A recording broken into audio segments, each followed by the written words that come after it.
The European Union has responded that it would not support illegal means to change of Gambia government. Interstate transport of goods and services faces hitches along the Senegambia border. Opposition parties are combining forces against incumbent Prime Minister as general elections draws nearer. These and more coming on The World Today.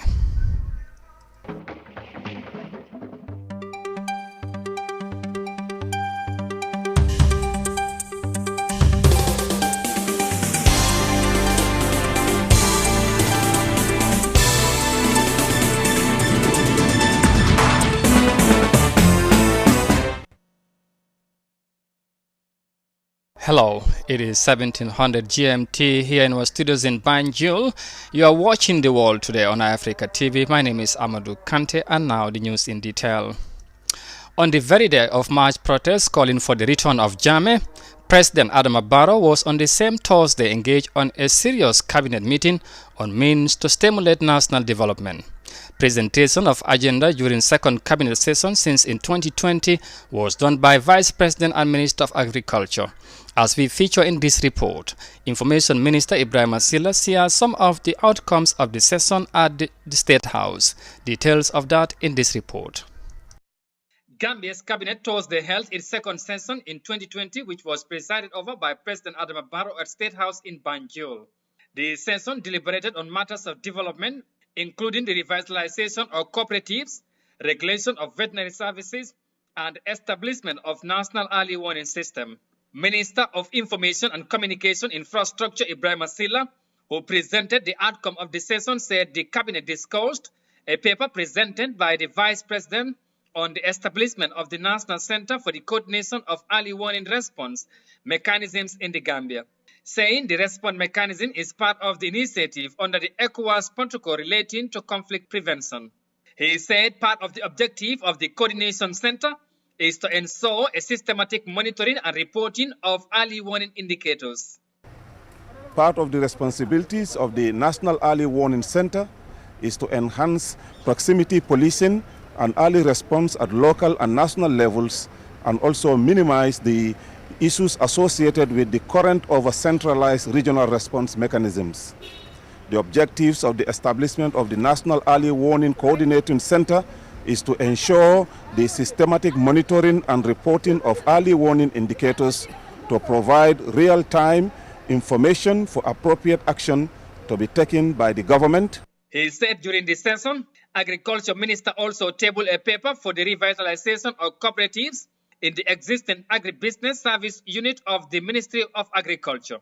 Information Minister Sila said the agribusiness service unit is expected to create great opportunities to address timely access to inputs, marketing, and value addition. The revitalization of cooperatives under the Agribusiness Services Unit of the Ministry of Agriculture is expected to create great opportunities to address timely access to inputs, marketing, and value addition. It is also expected to help the regulation and management of farmer cooperatives. The initiative also support and provide mechanisms to monitor and evaluate the quality of activities and programs in the entire Ministry of Agriculture for effective decision-making on cooperative matters. Agriculture Minister also presented a cabinet paper proposing for the enactment of a bill to provide for the effective regulations of the veterinary service in the Gambia through the livestock health protection, food safety, animal and human welfare, and international trade standards. According to the Information Minister, the bill seeks to replace the existing veterinary legislation, which is considered outdated and inadequate to meet the current challenges affecting the livestock subsector. Reporting for Africa News, I am Amadou Kante. From that report there on the cabinet second session in 2020, we head to Ethiopia, where Ethiopian opposition parties have joined forces against incumbent Prime Minister Abiy Ahmed's party ahead of this year's presidential elections. With the elections expected in mid-2020, officials of opposition parties parties have raised concerns to government and the electoral board on demand for equal platform for all. The country's electoral body is expected to announce the election date next month, and some political analysts say delay of the election should be managed well. Details of that in this report. A coalition of 10 political parties was formed in 2019. It is also in the race for the country's leadership against Prime Minister Abiy Ahmed's party, the Ethiopian Prosperity Party. It says it understands the Electoral Board's explanation that it is not ready for elections to be held in May. It's up to the election board and the government to decide on the date of the election, because the election for us is there's a lot at stake, and we believe it should be different from whatever kind of election we have so far, because as we know, we didn't have free and democratic elections so far in this country, and this is going to be the beginning, and it's very important that we get it right. But some opposition parties have expressed concern that suggested dates fall during the rainy season. Some citizens speculate the new dates will favor the incumbent party. Ezema says this will not be the case. To be honest, I don't see how it's going to favor one party and stand against another party. The time, whatever backlashes it's going to have it for all the parties in the country. They are arguing somehow it's going to be a transportation. There is going to be a transportation problem. The same applies true for Prosperity Party somehow. They're not going to travel by air they are going to travel like we do. All the other parties do. So I don't see that. Befekadu Hailu, a rights and democracy activist, says the delay must be managed well to allow fair opportunities for all participating parties. This schedule makes Prosperity Party, the ruling party, in a more privileged situation, because they are already in power, they have the structure, and there is power imbalance between opposition groups combined and the ruling party. So that power imbalance can be maybe narrowed only if more time is given for opposition groups to reorganize themselves. As most of us know, the opposition groups barely started, their preparation, organization, and structural adjustments only recently. The Electoral Board will confirm the new date for elections on 1st February. From that report in Ethiopia, we come back home and talk matters of transport, because the 1975 ECOWAS Protocol on Free Movement of Goods and Services within the sub-region is under attack as buses of the Gambia Transport Service Company have been obstructed at the Senegambia border in Karang. Travelers from Banjul to other capitals within the sub-regions have since Sunday been forced to change plans despite booking tickets with the Gambia's bus company. Authorities in the transport sector say they are engaging their Senegalese counterparts for possible breakthrough on the crisis. Binta Sise has more in this report. Stakeholders from the Gambia Transport Union and the Gambia Transport Services have said that the recent border disruption by their Senegalese counterpart is unlawful. Gambia and Senegal have earlier signed an agreement that will allow them to operate in each other's country without permit, and the same right is given by the ECOWAS Protocol, which was signed in 1975. However, the Senegalese authorities violated the agreement by banning GTSC buses from entering Senegal on 2 occasions this month. Traffic officer of Gambia Transport and Service Company, Ahmad Rame, told iAfrica on Friday that the incident have been happening in the past but had stopped until recently, when certain individuals ordered for the entry of only one Gambian bus in Senegal. With that, we negotiated with them to extent we called all the stakeholders to say, well, going by your permission, we have started our service and it is stopped. What can you do? And a lot of phone calls happened, and then until they released the Sunday service to Dakar. Okay. On Monday, going by the same instruction, we decided to roll out, because we've consulted the ministry that we had hurdles night before. We are also going again. What is your advice? They said, as far as the Gambia government is concerned, we are given that green light to go. We decided to go. But unfortunately, they happened to block again, and then as a result, we happened to have a passenger that sustained injury, and then all our passengers were stranded in Barra. They happened to spend the night there out of nowhere. Mr. Drame said their action strongly shows that Senegalese are not abiding by the agreement that was signed by the two presidents in March 2018. The traffic officer said the restriction affects only the Gambia, while Mali, Guinea-Bissau and Conakry vehicles are having easy passage in Senegal. He said the company is exploring ways of engaging Senegalese transport agency, saying that the longer it takes the matter to be solved, the more complicated it will be. President of the Gambia Transport Union, Omar Cisse, said his office has been engaging the Senegalese Transport Union to remedy the situation. Mr. Cisse said since the matter broke last week, they have been engaging relevant authorities and agencies, but the response was disappointing, saying this is an indication that they are in support of the ugly scenario. So my position is, as a Gambia Transport Union, we give chance to the ministry, the government, to engage the government.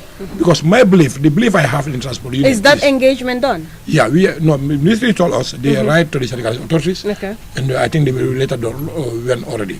But my belief is, in this case, the Senegalese transport union, what they are doing, the government is behind them. Why am I saying so is, the union doesn't have any power to block the road anywhere in this world. So if the union have power to block the road, you went to the authority, they don't go and negotiate with them, so the authorities empower them.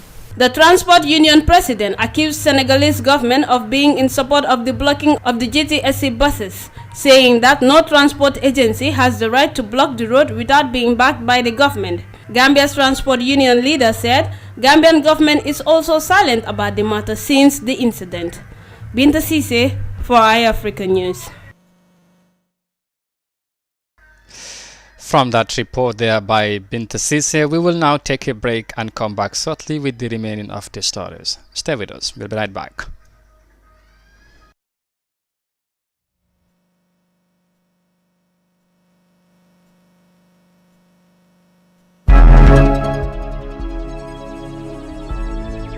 Hi, my name is Amisana, founder and owner of Her Apparel, a mother's clothing brand. Tough Startup has been one of the best things that ever happened to my life, if not the best.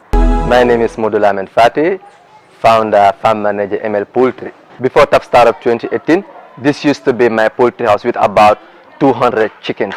And today, ML Poultry has just built a new farm with a production capacity of up to 4,000 chickens. I'm Ivo Lawrence Mendy. I'm the CEO and the founder of Cameco. The Tough Startup, we're able to register the company in Ghana as a limited, let's Ride Africa Ghana Limited. I urge every single young entrepreneur out there to give it a try. It's a life-changing experience.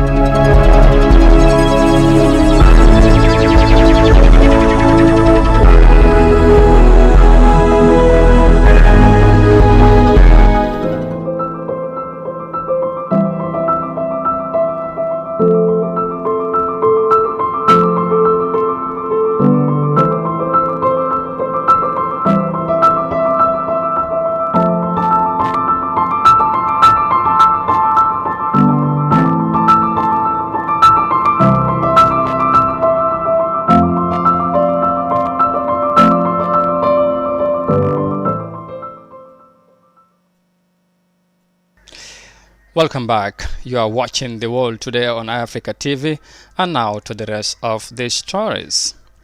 Now, the European Union delegation to the Gambia have disassociated itself from the taking part in supporting any political party that is seeking to illegally or unconstitutionally change the democratic order in the Gambia. The union statement followed a string of protests in the country, including a pressure group 3 years Jotno who are calling on President Adama Barrow to respect the 3 years mandate agreement he had with the coalition 2016 leaders before the last presidential elections. It urged all involved parties wishing to voice their views through public manifestations or rallies to do so in calm, peaceful, law-abiding and respectful manner, and to refrain from using threatening language or aggressive conduct. The delegation that it will continue to support the Gambia in its effort to enhance democracy, to promote national reconciliation and to further the protection of human rights, including the freedom of expression and of peaceful assembly. And from that, of course, statement from the European Union, we will move on to talk about political matters, because in their quest to demand for the immediate return of exiled party leader, thousands of APRT supporters embarked on a peaceful demonstration on Thursday, where the party's national coordinator, Bakary Jaite, says they will not relent in their campaign until ECOWAS, AU and UN respect the agreements they had with Yahya Jammeh. Joldin Jai has more of that in this report. The National Coordinator for Alliance for Patriotic Reorientation and Construction Party, Bakary Jaite, has said that he is optimistic that the country's exiled former President Yahya Jammeh will return home. Speaking to iAfrica at the party's peaceful demonstration demanding for Mr. Jammeh's return from Malabo, Bakary, fondly called as General Field Marshal Bakso, said APRC is not making jokes of its demands. But thanks God, with the foresight of IG and the Interior Minister and the team, Yalonko, without permit, APRC is coming out, and nobody can stop us not to exercise our right in this country, because we are a first-class citizen of this country. Bakso, who described APRC as a disciplined party, said Gambia's former president will return to the country by hook or crook. How Babil Masa Binani Banko Kanyameng, and Babil Masa must come by hook or by crook. Babil Masa must come to this country because he's a citizen of this country. Meanwhile, the former West Coast Region Deputy Governor also denied allegations by the chairman of the Victim Center that he and other APRC members are issuing threats to him. Sirif Kijera Momoleti Meyalonko at ye agenda dola sort of member ke APRC because mobe APRC la kulolonda yara respect kolo yala bunyalong ntolo buka mo ma imamma ntolo buka mo kajafi imam kajafi mbuka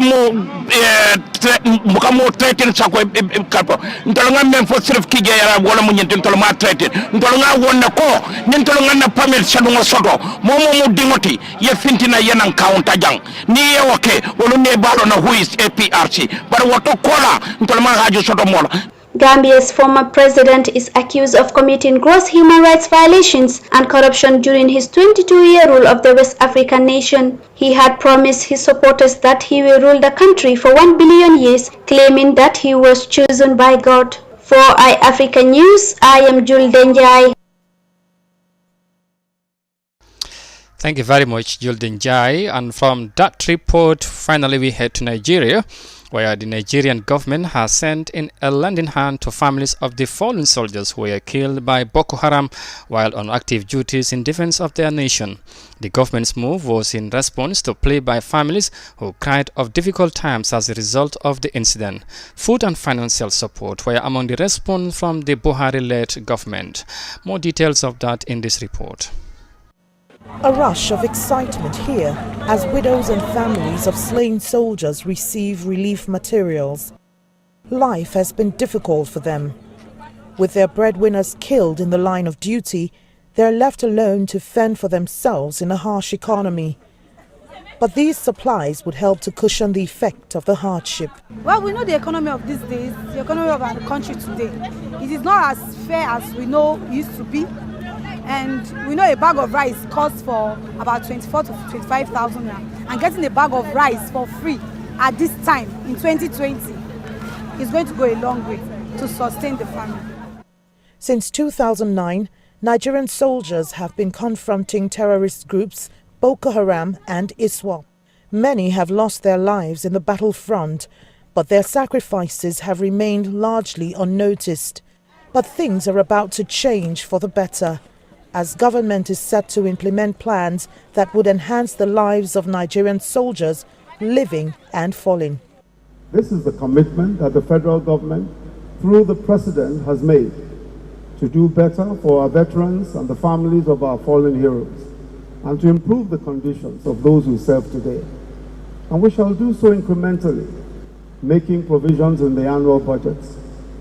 And we do not and will not take our men and women of the armed forces for granted. Efforts of men and women in the military has helped largely to restrain insurgents from taking over territories.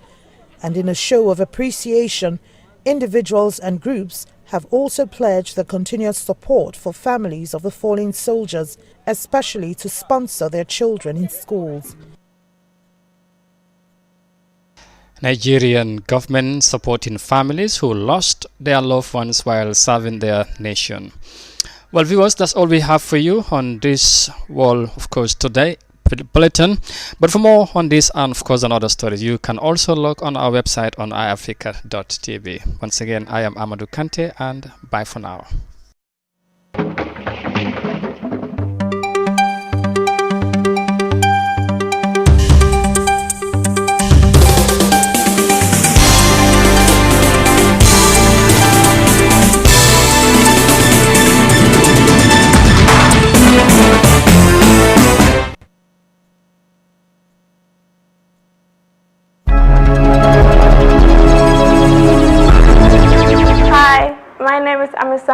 Founder and owner of Her Apparel, a mother's clothing brand.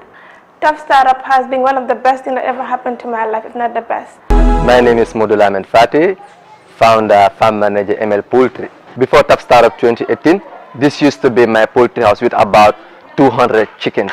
And today, ML Poultry has just built a new farm with a production capacity of up to 4,000 chickens. I'm Ivo Lawrence Mendy. I'm the CEO and the founder of Cameco. The Top Startup, we're able to register the company in Ghana as a limited, let's Ride Africa Ghana Limited. I urge every single young entrepreneur out there to give it a try. It's a life-changing experience.